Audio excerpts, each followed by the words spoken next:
तो कैसे साथियों, उम्मीद करते हैं कि स्वस्थ होंगे, मस्त होंगे और अपना परीक्षा की तैयारी जबरदस्त तरीके से कर रहे हैं। साथियों, आपको बता दें कि आपका एग्जाम का समय बहुत कम बचा हुआ है, इसलिए आप अच्छे से पढ़ाई कीजिए। और चलिए यहाँ पे हम बात करते हैं। तो इंटर बोर्ड परीक्षा के लिए आप इस वीडियो देख रहे हैं, जो कि पाठ कितना को देखेंगे, तो पाठ 1 को देखेंगे। और पाठ 1 का नाम है बातचीत। तो बातचीत पार्ट से यानी कि बातचीत चैप्टर से आपको सभी ऑब्जेक्टिव प्रश्न बताया जाएगा और इस चैप्टर से आपके एग्जाम में प्रश्न पूछा जाएगा। तो इस वीडियो के माध्यम से ही पूछा जाएगा, इसलिए इस वीडियो को लास्ट तक देखिए। और लास्ट तक आप देखिएगा तो आपको 30 रुपया जीत सकते हैं। कैसे जीतना, इस वीडियो के बीच में बता। चलिए सीधे प्रश्न की बात करते हैं और देखते हैं 1 नंबर प्रश्न से। देखिए 1 नंबर जो प्रश्न है, यह 1 नंबर प्रश्न बहुत ही महत्वपूर्ण है। कह रहा है कि बालकृष्ण भट्ट किस काल के रचनाकार है। यानी कि बालकृष्ण भट्ट जी जो है उसके बारे में पहले जानेंगे। जो बालकृष्ण भट्ट जी जो है वह बातचीत पाठ के लेखक है। तो आप इस बात को याद रखिएगा, ठीक है। और यह जो प्रश्न पूछा जा रहा है, वह प्रश्न पूछा जा रहा है कि बालकृष्ण भट्ट जी किस काल के रचनाकार है। तो आप याद रखिएगा, बालकृष्ण भट्ट जी जो है ना, वह आधुनिक काल के रचनाकार है। आदिकाल होगा नहीं होगा, भक्ति काल होगा नहीं होगा, ना रीति काल होगा। राइट आंसर क्या हो जाएगा, आधुनिक काल राइट आंसर हो जाएगा। इसलिए राइट आंसर क्या हो जाएगा, ऑप्शन डी। यानी कि प्रश्न आपसे पूछा जाएगा कि बालकृष्ण भट्ट जी किस काल के रचनाकार हैं, तो आप याद रखिएगा आधुनिक काल के रचनाकार है। चलिए नेक्स्ट प्रश्न की बात करते हैं और देखते हैं 2 नंबर प्रश्न। जो 2 नंबर प्रश्न है, यह प्रश्न कर रहा है जैसा काम वैसा परिणाम किस लेखक द्वारा रचित प्रहसन है। यानी कि जैसा काम वैसा परिणाम किस लेखक द्वारा रचित प्रहसन है। तो आप याद रखिएगा बालकृष्ण भट्ट जी द्वारा रचित प्रश्न है। इसलिए राइट आंसर क्या हो जाएगा, ऑप्शन सी हो जाएगा। देखिए आपको इस वीडियो से वीडियो में 40 प्रश्न के रेंज में 40 क्वेश्चन के रेंज में आपको पढ़ाया जाएगा। और इसी में से एक प्रश्न लास्ट में पूछा जाएगा, उसका आंसर आप कमेंट करके दे दीजिएगा। मान लीजिए कि अगर आपसे 40 नंबर का प्रश्न पूछा जाएगा, 40 का ए होगा तो ए, चाहे बी, चाहे सी, चाहे डी होगा। तो मान लीजिए 40 का डी अगर इस तरह करके आप सही आंसर देते हैं, लास्ट में जिसका पूछेंगे उसका, तो आपको 30 रुपया दिया जाएगा, ठीक है। और कैसे आपको दिया जाएगा, आप व्हाट्सएप नंबर पर मैसेज नहीं किए होंगे, तो आप इस व्हाट्सएप नंबर पर मैसेज करके बता दीजिएगा कि हम रोज़ आपका वीडियो देखते हैं या आपका लाइव में हम जुड़ के रुपया जीतना चाहते हैं, ठीक। ये आप बता दीजिएगा वहाँ पर मैसेज करके। चलिए बात करते हैं 3 नंबर प्रश्न की। और जो 3 नंबर प्रश्न है, यह प्रश्न करा है कि बालकृष्ण भट्ट के पिता का क्या नाम था। यानी कि जो बालकृष्ण भट्ट जी थे ना, उनके पिताजी का नाम क्या था। तो आप याद रखिएगा बेनी प्रसाद भट्ट था। क्या नाम है, क्या नाम था, बेनी प्रसाद भट्ट। इसलिए राइट आंसर क्या हो जाएगा, ऑप्शन बी। चलिए नेक्स्ट प्रश्न की बात करते हैं और देखते हैं 4 नंबर प्रश्न को। जो कि 4 नंबर प्रश्न करा है कि दमयंती स्वयंवर किस लेखक की रचना है।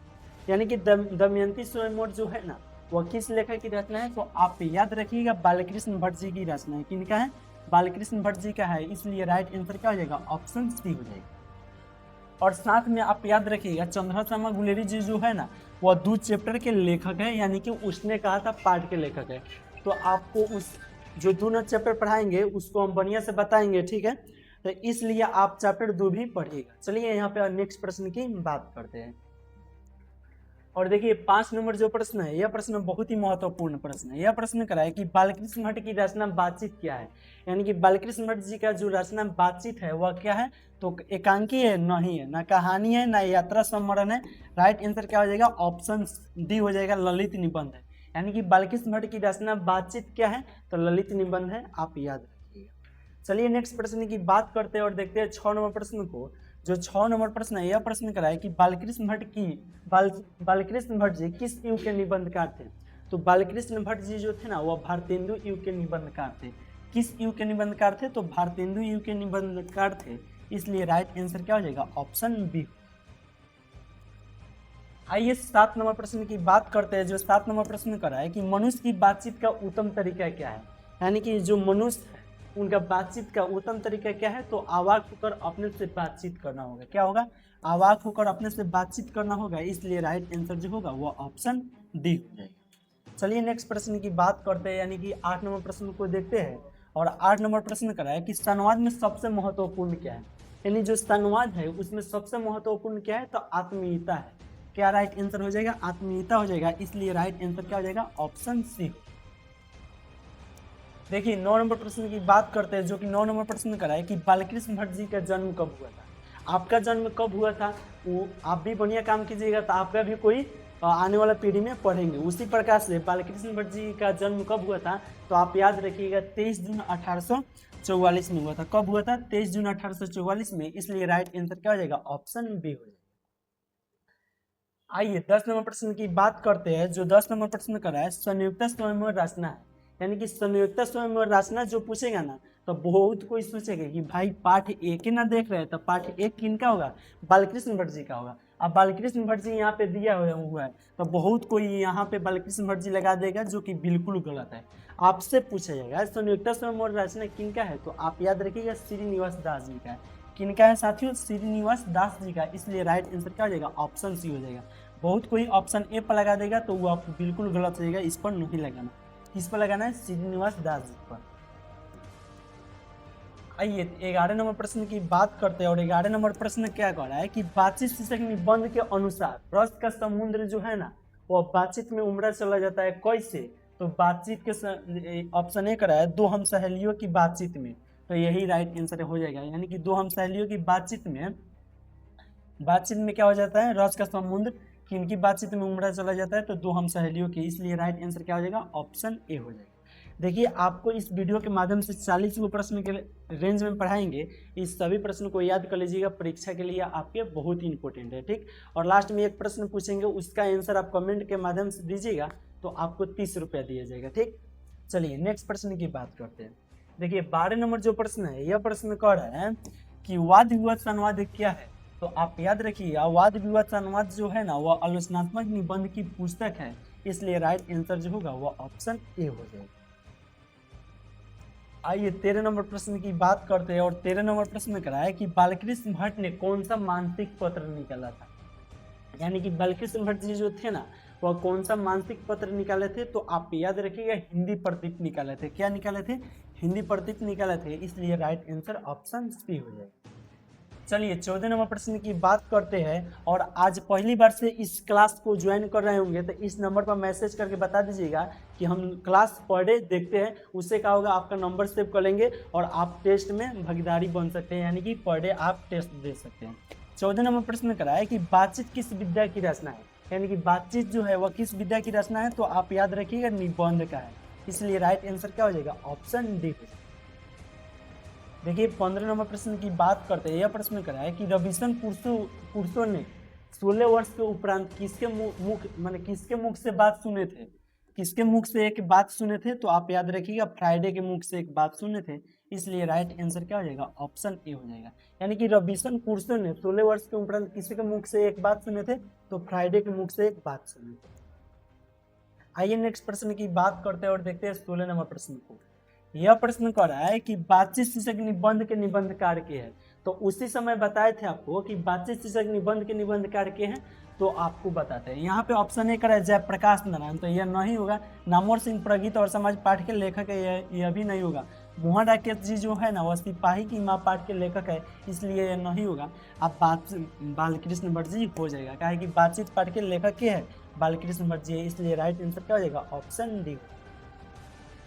देखिए 17 नंबर प्रश्न की बात करते हैं। और 17 नंबर प्रश्न करा है कि बातचीत के माध्यम से बालकृष्ण भट्ट जी जो है ना, वह क्या बतलाना चाहते थे, तो बातचीत की शैली बतलाना चाहते थे। क्या बतलाना चाहते थे, तो बातचीत की शैली, इसलिए राइट आंसर क्या हो जाएगा, ऑप्शन ए हो जाएगा। 18 नंबर जो प्रश्न है, यह प्रश्न करा है भट्ट जी। भट्ट जी का मतलब आप याद रखिएगा कि बालकृष्ण भट्ट जी, तो बालकृष्ण भट्ट को किसने अंग्रेजी के साहित्य के एडिशन और स्टील के श्रेणी में रखा था, तो आप याद रखिएगा रामचंद्र शुक्ल ने रखे थे, इसलिए राइट आंसर जो होगा वह ऑप्शन सी। आइए नेक्स्ट प्रश्न की बात करते हैं, यानी कि 19 नंबर प्रश्न को देखते हैं। और 19 नंबर प्रश्न करा है कि बालकृष्ण भट्ट का निवास स्थान कौन सा है, यानी कि बालकृष्ण भट्ट जी का निवास स्थान कौन सा है, तो आप याद रखिएगा इलाहाबाद उत्तर प्रदेश है। कौन सा है, इलाहाबाद उत्तर प्रदेश है, इसलिए राइट आंसर क्या हो जाएगा, ऑप्शन बी। देखिए यह प्रश्न करा है बालकृष्ण भट्ट ने किस पत्रिका का संपादन किए थे, यानी कि बालकृष्ण भट्ट जी जो थे वह किस पत्रिका का संपादन किए थे, तो हिंदी प्रदीप का किए थे, इसलिए राइट आंसर ऑप्शन। चलिए 21 नंबर प्रश्न की बात करते हैं। और जो 21 नंबर प्रश्न करा है बालकृष्ण भट्ट ने हिंदी प्रदीप मानसिक पत्रिका जो निकालना प्रारंभ किए थे वह कब किए थे? तो 1877 में किए थे। कब शुरू किए थे? तो 1877 में। इसलिए राइट आंसर क्या हो जाएगा? ऑप्शन ए हो। चलिए यहाँ पे देखिए, इस चैनल के माध्यम से आपको डेली शाम 7 बजे वीडियो देखने को मिलेगा। हर वीडियो में आपको 30 रुपये दिया जाएगा और वो ऐसा प्रश्न पढ़ाया जाएगा जो आपके एग्जाम के लिए इम्पोर्टेंट है। इसलिए आप डेली शाम 7 बजे इस चैनल के माध्यम से जुड़िए। कह रहा है कि बालकृष्ण भट्ट के पिता पेशे से क्या थे? यानी कि बालकृष्ण भट्ट जी का पिता पेशे से क्या थे, यानी कौन सी काम करते थे? तो व्यापारी के काम करते थे। इसलिए राइट आंसर क्या हो जाएगा? ऑप्शन बी हो जाएगा। देखिए 23 नंबर प्रश्न की बातचीत करते हैं। कह रहा है कौन सा उपन्यास बालकृष्ण भट्ट जी द्वारा रचित है? यानी कि हम लोग को बताना है इसमें कौन ऐसा उपन्यास है जो बालकृष्ण भट्ट जी का द्वारा रचित है। मैला आंचल नहीं है, ना गोदान है, 100 अजान एक सुजान है। इसलिए राइट आंसर क्या हो जाएगा? ऑप्शन सी हो जाएगा। राइट आंसर क्या हो जाएगा? ऑप्शन सी हो जाएगा। देखिए 24 नंबर प्रश्न की बात करते हैं और 24 नंबर प्रश्न कराएं कि नाटक के प्रारंभ में होने वाले मंगल पाठ को क्या कहते हैं? तो साथियों आप याद रखिएगा, नाटक के प्रारंभ में होने वाले मंगल पाठ को नांदी पाठ कहते हैं। कौन पाठ कहते हैं? नांदी पाठ। इसलिए राइट आंसर क्या हो जाएगा? ऑप्शन बी हो जाएगा। चलिए नेक्स्ट प्रश्न की बात करते हैं, यानी कि 25 नंबर प्रश्न को देखते हैं। और 25 नंबर प्रश्न करा है कि रविशन पुरुषों को कब तक मनुष्य का मुख देखने को नहीं मिला था? तो 16 वर्ष तक रविशन पुरुषों को मुख देखने को नहीं मिला था। इसलिए राइट आंसर क्या हो जाएगा? ऑप्शन सी हो जाएगा। देखिए 26 नंबर प्रश्न की बात करते हैं। 26 नंबर प्रश्न करा है कि बोलने से ही मनुष्य के रूप का साक्षात्कार होता है, यह किसने कहे थे? राइट आंसर ऑप्शन बी हो जाएगा, बेन जॉनसन। 27 नंबर प्रश्न की बात करते हैं। कह रहा है कि असल बातचीत सिर्फ 2 व्यक्तियों में ही हो सकती है, यह किसका मत है? यानी कि असल बातचीत सिर्फ 2 व्यक्तियों में ही हो सकती है, यह किसका मत है? तो एडिसन का मत है। इसलिए राइट आंसर ऑप्शन ए हो जाएगा। आइए यहाँ पे बात कर रहे हैं कि एडिसन के अनुसार असल बातचीत कितने लोगों के बीच हो सकती है? तो 2 लोगों के बीच हो सकती है। आपसे अगर प्रश्न इस प्रकार से पूछा जाएगा कि एडिसन के अनुसार असल बातचीत सिर्फ कितने लोगों के बीच हो सकती है? तो 2 लोगों के बीच हो सकती है। और इस प्रकार से प्रश्न पूछा जाएगा कि किसके अनुसार सिर्फ बातचीत दो लोगों के बीच हो सकती है? तो एडिसन के अनुसार। इस प्रकार से भी प्रश्न पूछेगा तो आप बता दीजिएगा। चलिए नेक्स्ट प्रश्न की चर्चा करते हैं और देखते हैं 29 नंबर प्रश्न को। यह प्रश्न करा है कि बातचीत से मन किस प्रकार के हो जाता है? यानी कि हम लोग बातचीत करते हैं तो मन किस प्रकार का हो जाता है? हल्का हो जाता है, हल्का और स्वच्छ हो जाता है। कैसा हो जाता है? हल्का और स्वच्छ। इसलिए राइट आंसर क्या हो जाएगा? ऑप्शन सी हो जाएगा। चलिए देखिए 30 नंबर प्रश्न की बात करते हैं। यह कह रहा है किसके ना होने से सृष्टि गूंगी प्रतीत होती है? यानी कि किसके नहीं होने से सृष्टि गूंगी प्रतीत होती है? तो वाक शक्ति को नहीं होने से सृष्टि गूंगी प्रतीत होती है। क्या राइट आंसर हो जाएगा? Option B. चलिए 31 नंबर प्रश्न की बात करते हैं। थोड़ा फास्ट हम पढ़ा रहे हैं इसलिए कि आप लोग का एग्जाम बहुत करीब आ चुका है, इसलिए बढ़िया से पढ़िए और आइएगा मेरा चैनल पर। तो आपको सिर्फ पढ़ाया जाएगा, बहुत कम समय में बहुत आपको प्रश्न पढ़ाया जाएगा। इसलिए डेली आप शाम 7 बजे जुड़िएगा। कह रहा है कि आर्ट ऑफ कन्वर्सेशन कहाँ के लोगों में सर्वाधिक प्रचलित है? यानी कि ज़्यादा प्रचलित आर्ट ऑफ कन्वर्सेशन कहाँ के लोगों में? तो यूरोप के लोगों में। कहाँ के लोगों में? यूरोप के लोगों में। इसलिए राइट आंसर क्या हो जाएगा? ऑप्शन सी हो जाएगा। देखिए 32 नंबर प्रश्न की बात करते हैं, जो कि 32 नंबर प्रश्न करा है कि बातचीत शीर्षक निबंध के अनुसार कुछ मवाद या धुआं जमा रहता है, वह बाप बनकर निकल पड़ता है। कैसे? तो बातचीत के जरिए बाप बनकर निकल पड़ता है। इसलिए राइट आंसर क्या हो जाएगा? ऑप्शन सी हो जाएगा। चलिए 33 नंबर प्रश्न की बात करते हैं, जो कि 33 नंबर प्रश्न करा है कि बालकृष्ण भट्ट का निधन कब हुआ था? जन्म 23 जून 1844 को हुआ था। कब जन्म हुआ था बालकृष्ण भट्ट जी को? 23 जून 1844 को। और निधन हुआ था 20 जुलाई 1914 को। 20 जुलाई यहाँ पे दिया है लेकिन 1940 दिया है तो यह नहीं होगा। ये 14 जुलाई दिया हुआ है तो यह भी नहीं हुआ होगा। 20 जुलाई 1914 को कहाँ दिया है? ऑप्शन सी में दिया हुआ है। इसलिए राइट आंसर क्या हो जाएगा? Option C. चलिए नेक्स्ट प्रश्न की बात करते हैं, यानी कि 34 नंबर प्रश्न को देखते हैं, जो कि प्रश्न कर रहा है अशिक्षित लोगों की बातचीत को क्या कहते हैं? यानी कि अशिक्षित लोगों की बातचीत को क्या कहते हैं? बतकही कहते हैं, या गप कहते हैं, या हंसी मजाक कहते हैं, या इनमें से कोई नहीं कहते हैं। तो आप याद रखिएगा बतकही कहते हैं। इसलिए राइट आंसर क्या हो जाएगा? ऑप्शन ए हो जाएगा। चलिए देखिए 35 नंबर जो प्रश्न है, यह प्रश्न कर रहा है कि बाल विवाह किसकी रचना? तो साथियों आप याद रखिएगा बाल विवाह जो है ना, वह बालकृष्ण भट्ट जी की रचना है। इसलिए राइट आंसर क्या हो जाएगा? ऑप्शन बी हो जाएगा। आइए नेक्स्ट प्रश्न की बात करते हैं, यानी कि 36 नंबर प्रश्न को देखते हैं। 36 नंबर प्रश्न क्या है, गुप्तवैरी किसकी रचना है? तो गुप्तवैरी जो रचना है वह बालकृष्ण भट्ट जी का है, इसलिए राइट आंसर क्या हो जाएगा, ऑप्शन बी। देखिए बहुत जल्दी वो जो प्रश्न आएगा उस पर यहाँ पे मेरा पोस्टर पर यहाँ पे पोस्टर डाला होगा, उसी का आंसर आप लोग कमेंट करके देखिएगा। मान लीजिए क्वेश्चन नंबर यहाँ पे चेंज हो सकता है, मान लीजिए 88 होगा तो 88 दीजिएगा, 30 होगा तो 30 दीजिएगा। जो भी प्रश्न यहाँ पे क्वेश्चन होगा वो क्वेश्चन लिख के ऑप्शन ए होगा तो ए, चाहे बी, चाहे सी, चाहे डी लिख के आप लोग कमेंट कीजिएगा, उसको 30 रुपये मिलेगा। चलिए 37 नंबर प्रश्न की बात करते हैं। बालकृष्ण भट्ट ने एंट्रेंस की परीक्षा कब दिए थे? 1869 में दिए थे, या 1867 में, या 1865 में, या 1863 में? तो आप याद रखिएगा 1867 में एंट्रेंस की परीक्षा दिए थे। के परीक्षा दिए थे? तो बालकृष्ण भट्ट जी, ठीक। इसलिए राइट आंसर क्या हो जाएगा, ऑप्शन बी हो जाएगा। चलिए 38 नंबर प्रश्न की बात करते हैं, और 38 नंबर प्रश्न करा है कि बालकृष्ण भट्ट ने एंट्रेंस की परीक्षा जो दिए थे वह किस विश्वविद्यालय से दिए थे? तो आप याद रखिएगा बनारस स्कूल से दिए थे? नहीं, प्रयाग के मिशन स्कूल से दिए थे। किस स्कूल से दिए थे? प्रयाग के मिशन स्कूल से। इसलिए राइट आंसर क्या हो जाएगा, ऑप्शन बी। देखिए 39 नंबर प्रश्न की बात करते हैं, जो कि 39 नंबर प्रश्न करा है, रेल का विकट खेल किसकी रचना है? तो आप याद रखिएगा बालकृष्ण भट्ट जी का रचना है। रेल का विकट खेल किसकी रचना है? बालकृष्ण भट्ट जी का। और जो चंद्रशेखर शर्मा गुलेरी जी है ना, वो उसने कहा था पाठ के लेखक है, यानी कि 2 नंबर चैप्टर है, यानी कि 1 नंबर चैप्टर आज पढ़ा दिए और 2 नंबर जो चैप्टर रहेगा वह कल पढ़ाएंगे। वह भी बहुत अच्छा उसमें ऑब्जेक्टिव है, तो आप लोग कल शाम 7 बजे आइएगा, जरूर देखें, ठीक। यह प्रश्न कर रहा था कि रेल का विकट के लिए किसकी रचना है? तो आप याद रखिएगा बालकृष्ण भट्ट जी का। चलिए नेक्स्ट प्रश्न की बात करते हैं, यानी कि देखते हैं 40 नंबर प्रश्न को। इसके बाद जो प्रश्न आएगा वही टॉपर वाला प्रश्न रहेगा। कह रहा है कि बालकृष्ण भट्ट ने मोटा मोटी कुल कितने निबंध लिखे थे? तो 1000 के अनुसार रेंज में लिखे थे। कितने के लिखे थे? 1000 के आसपास में। इसलिए राइट आंसर क्या हो जाएगा, ऑप्शन ए हो जाएगा। चलिए नेक्स्ट प्रश्न की बात करते हैं, और देखिए यहाँ पे जो है 41 नंबर प्रश्न है। यह प्रश्न कर रहा है कि बालकृष्ण भट्ट ने प्रारंभ में किस विषय से अध्यापन किए थे? तो आप याद रखिएगा बहुत कोई आएगा यहाँ पे मार देगा हिंदी, सोचेंगे कि हिंदी के टीचर तो हिंदी है ना पढ़ाए मैंने किए होंगे, तो बिल्कुल गलत आपका हो जाएगा। हिंदी नहीं होगा, संस्कृत हो जाएगा सही। राइट आंसर क्या हो जाएगा, संस्कृत हो जाएगा, ठीक।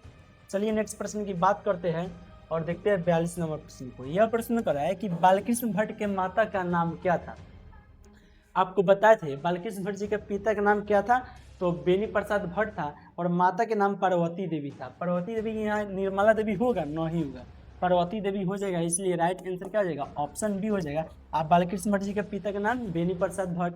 बालकृष्ण भट्ट का जन्म कब हुआ था? 23 जून 1844 को, साथ में याद रखिएगा। चलिए यहाँ पे जो अभिन्न प्रश्न आने वाला है उसका आंसर आप कमेंट करके बताइएगा, और कमेंट जब कीजिएगा सबसे पहले अगर कमेंट आपका मेरे पास आएगा, माने ये देखिए यहाँ पे कमेंट तो हो सकता है 100 गो स्टूडेंट करेगा, तो 100 गो स्टूडेंट करे या 500 करे या 5 गो करे, सबसे पहले जो कमेंट सही करेंगे उनको 30 रुपये दिया जाएगा। आप कमेंट कीजिएगा, आपको लगेगा कि हाँ सबसे पहले हम किए हैं, तो इस नंबर पर आप मैसेज कर दीजिएगा ताकि मालूम चले कि हाँ आप किए हैं, और आपका नंबर आ जाएगा मैसेज पर, व्हाट्सअप कीजिएगा तो आपके पास हम 30 रुपये भेज दें। चलिए प्रश्न आ रहा है, उसका कमेंट कीजिए। देखिए यहाँ पे 51 नंबर लिख के, और ए होगा तो ए, चाहे बी, चाहे सी, चाहे डी, यानी कि 51 का ए, चाहे बी, चाहे सी, चाहे डी। मान लीजिए डी होगा तो डी लिख दिए। इस तरह मेरा पास कमेंट कीजिए, सबसे पहले जो किए होंगे उनको देंगे 30 रुपये, ठीक। साथियों इस वीडियो के माध्यम से यही पढ़ाए थे आपको पार्ट 1 जो कि बातचीत था, बालकृष्ण भट्ट जी द्वारा लिखा गया था। और फिर कल चैप्टर 2 लेके आएंगे, तो डेली शाम 7 बजे यहाँ पे क्लास चलता है, आप लोग आके ज्वाइन कीजिए, और आपके परीक्षा के लिए बेहतर पढ़ाया जाएगा। हिंदी के 95 मार्क्स ला सकते हैं, आप बढ़िया से पढ़िएगा, तो ठीक। तो इस वीडियो को यहीं पर समाप्त करते हैं, देखते हैं टॉपर कौन है, आपको ग्रुप के माध्यम से बताएंगे। चलिए साथियों इस वीडियो को यहीं पर समाप्त करते हैं, फिर मिलते हैं कल शाम 7 बजे।